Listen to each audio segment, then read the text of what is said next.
Being a historian, I was astonished to be invited to do Radio Noon at CBC on the historical examples of depressions. I discovered, to my astonishment, that I am listed as the CBC's expert historian on depressions, which is great. However, you play the role you're given, not the one you want. And I have looked back, and a couple of interesting things to me. In 1932, we reached the nadir of unemployment in both Canada and the United States, 25% in both countries. Disaster.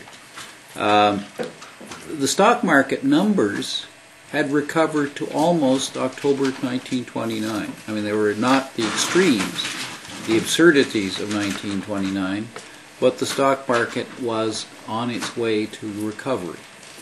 The New Deal had been in office for enough months to have a bank holiday and to restore. So you could see both things happening. The Depression lasted in Canada really until the Second World War. That was a full decade and a bit.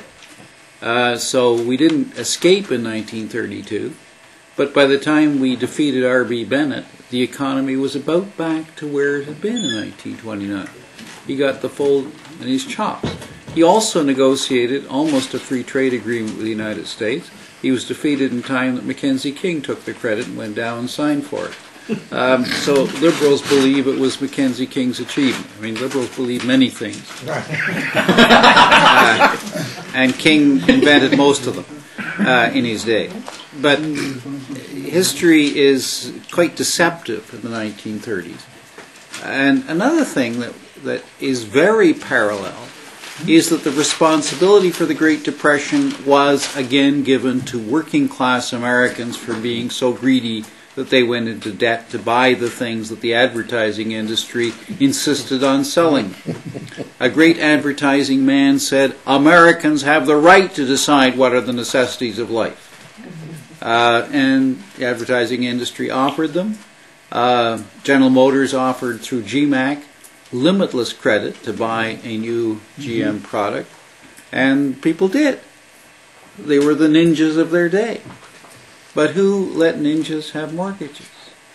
The people whom we consulted as our wise financial guide said these are assets.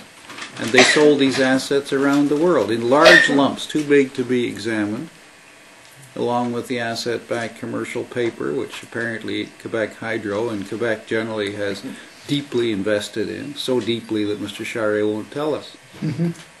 So think about your Quebec pension. I think Tony would like to address that. I'm sure. Claudia?